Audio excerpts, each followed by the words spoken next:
Interview Expert est aujourd'hui du côté de Campagne-les Édins et c'est en compagnie de monsieur Méplon Marchal que nous nous retrouvons sur ce circuit de terre. Marchal, bonjour. Enchanté, bonjour. Alors, comment ça se passe aujourd'hui avec un temps magnifique? L'entraînement, c'est quelque chose qu'on a besoin tout au long de l'année? Carrément. C'est top d'être ici, on a un beau soleil, bon terrain. Je roule avec une petite 250-XZ, donc ça me rappelle mes petits débuts avec la 200, donc un petit côté vintage, c'est cool. Le feeling avec la moto, il faut le garder, hein, essayer de rouler quand même tous les week-ends.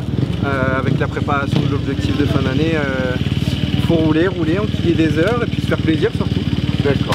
Bon, faut pas oublier qu'aujourd'hui, vous avez 30 ans, vous avez commencé le motocross, on va dire, relativement jeune, à partir de 4 ans. C'est ça. Qu'est-ce qu'on monte sur une moto à 4 ans?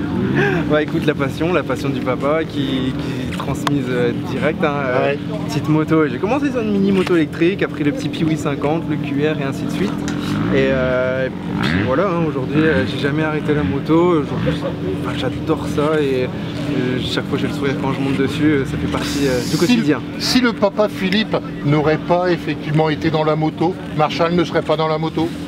Je m'y serais forcément intéressé, après de là avoir fait, je pense pas que j'aurais fait autant de choses en moto si papa n'avait pas été là pour me guider, pour m'aiguiller, pour aller me dire tiens on va rouler, je t'emmène là, et tout ça je ne pense pas. Bon, parmi les grandes manifestations, on a bien sûr dans la région le Touquet. Vous l'avez fait 11 fois. Ouais. Depuis 2018. 10 Touquets, pardon. 10 Touquets. Votre meilleure place? 11e en 2018. Ouais. Et mais en 2015, vous avez fait mieux. Ouais. J'ai fait mieux, j'étais 5e dans le dernier tour du Touquet en 2015. Ouais. Et malheureusement la moto elle casse à 400 mètres de l'arrivée. Forcément un moment compliqué parce qu'à ce moment-là c'était un an de travail, quasiment 8 mois vraiment à fond, à faire un objectif, à s'entraîner tous les jours, physiquement tout ça. Et c'était ma meilleure année, j'ai fait 5 à Graillan, 7 à Osgore 3 semaines avant, donc j'étais dans la bonne dynamique. Et malheureusement ça s'est pas fini de concrétiser comme ça. Mais... Pour avoir ce tel niveau, il faut rouler combien de fois par semaine? Alors, les meilleurs, là de ce que je faisais c'était 5 jours par semaine. 5 jours de roulage? 5 jours. Il y en a qui poussent à 6. Après moi je préférais faire plus de qualité de quantité, j'ai toujours été un peu comme ça. Ouais. Je vais pas me faire du mal on va dire à rouler autant. Mais par contre des belles sessions, des sessions techniques, des sessions physiques, des simulations de Touquet, c'était assez varié. J'ai été bien aiguillé à l'époque avec Sébastien Sago qui m'aidait un petit peu dans cette démarche-là, à me faire apprendre tout ça et pour en arriver à cet objectif-là. On sait que le motocross est un sport très physique. En dehors du roulage, vous faites quoi comme sport? Il y a pas mal de choses. Moi je suis quelqu'un qui touche à tout. J'adore. J'excelle pas dans une discipline en particulier, mais je touche à tout. J'adore le VTT, la piscine, un petit peu de trail aussi, et puis après surtout de la moto.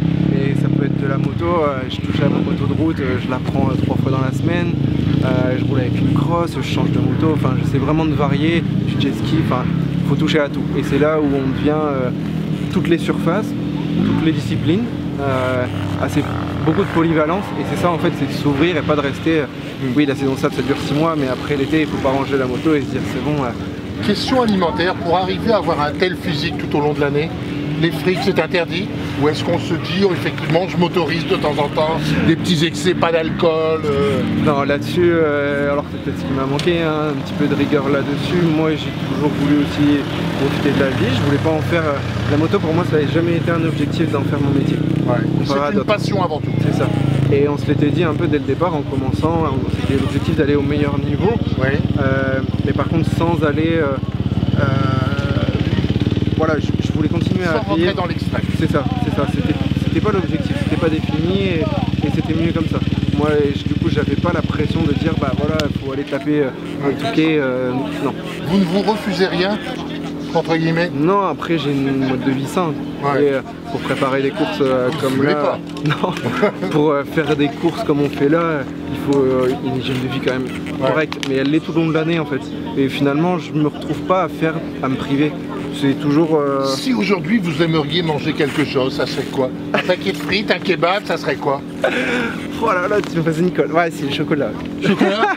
Le chocolat. Ouais, tablette de Faut chocolat. pas oublier que Todd Kelled, après chaque compétition, mange du chocolat. Ah ouais? Ouais. Quoi? Ouais. Faut que j'en mange plus. Bon, la question entre guillemets qui aujourd'hui devient indispensable, automatique, on a besoin de réponses, l'électrique, le thermique. Alors, grosse question, et j'ai eu l'occasion là d'essayer depuis 15 jours de rouler avec justement la nouvelle Stargvar qui est arrivée. Oui. Et honnêtement, je suis plus rapide avec cette moto et j'ai des meilleures sensations avec. De toutes les motos que j'ai pu essayer aujourd'hui, c'est la moto avec laquelle on arrive à faire un meilleur chrono avec une électrique, avec une thermique. Pourquoi? Parce qu'on a beaucoup moins de choses à penser. En fait, on n'a pas de sélecteur, on n'a pas d'embrayage, il n'y a pas d'étincelle, donc c'est hyper progressif. Donc tout ça, ça joue sur un pilotage. Un amateur, un pro qui va la prendre, va tout de suite gagner du temps en motocross. Dans le sable, là aujourd'hui, pas du tout. C'est vraiment pas une moto qui est faite pour ça. On va dire que la moto électrique serait beaucoup plus sur des compétitions de terre, de sable, mais pas sur du rallye. Non, pas sur du rallye, pas sur du sable, du enduro. Enduro c'est top parce que là-bas on gêne personne. Alors la pratique dérangera toujours, je pense, mais pas le fait du coup de faire du bruit, donc ça c'est vraiment un bon point. Motocross, supercross, c'est une moto qui est destinée à ça. Dans le sable demain, honnêtement, quand je vois ce qu'ils ont sorti là, ils ont énormément de boulot et il y a un trop gros fossé pour aller chercher ça. C'est vraiment une discipline à part. Est-ce qu'on n'a pas peur effectivement qu'avec l'électrique, sur le long terme, une moto a un temps de vie d'un piston?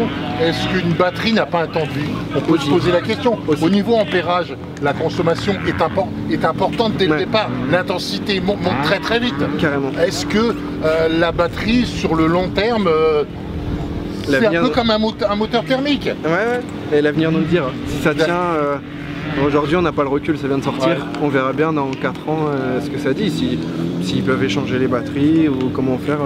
Le cas échéant, est-ce que la moto électrique ne serait pas la moto du terrain de terre et la moto thermique la moto du terrain de sable? C'est ça. Mais bon, un jour, je pense qu'on y passera tous à l'électrique, il y aura plus de choix et dans ce cas-là, sincèrement qu'on y passera tous. Il y aura un gap de temps, il se passera peut-être 10 ans où il y aura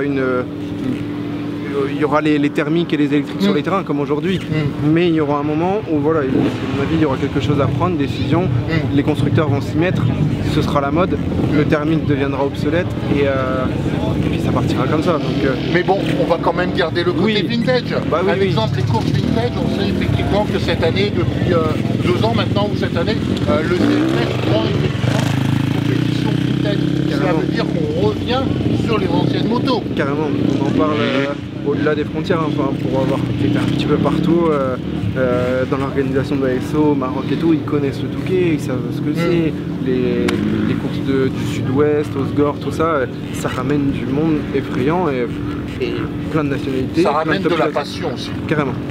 Bon, la question aussi qu'on aimerait vous poser, sachant que vous partez effectivement sur le rallye, faire un rallye, faire le Dakar, financièrement c'est combien? beaucoup. Je peux pas donner de tarif, on va dire comme ça. Il y a pas mal de. C'est très cher. Ouais. En fait, c'est beaucoup d'accumulation de choses entre le rallye en lui-même. Alors si c'était que le rallye, ça allait, mais aujourd'hui, il faut une moto spécialement pour ça. Donc c'est pas une moto qu'on trouve dans le commerce. Il faut l'avoir par des contacts. Aujourd'hui, il n'y a que la KTM qui peut faire ça. Vous aimeriez partir sur le Dakar?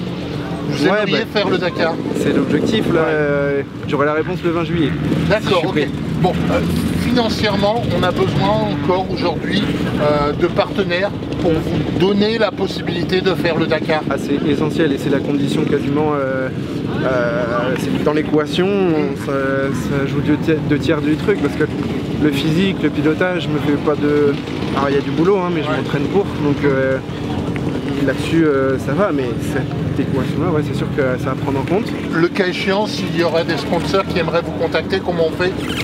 Alors par mes réseaux sociaux en premier, ils peuvent déjà avoir un visu de ce que je représente, de ce que je véhicule comme image. Tout à fait. C'est ce que j'essaie de mettre beaucoup en avant parce qu'aujourd'hui je fais pas mal de choses et dans le milieu de la moto, donc et c'est une belle histoire. Sur votre maillot les différents Ouais. différents sponsors. Qui m'ont aidé depuis des années. Donc j'ai eu la chance d'avoir tous ces partenaires dans la saison sable qui m'ont suivi dans mon objectif.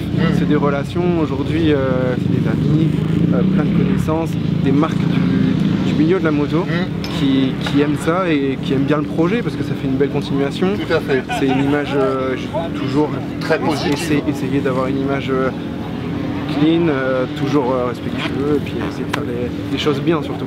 Ok, d'accord. Bien Marshall, on se retrouve le cas échéant à Berck. Ça sera la prochaine compétition? Moi non. Du coup, ce sera pendant à Berck, je serai au Rallye du Maroc. Ouais.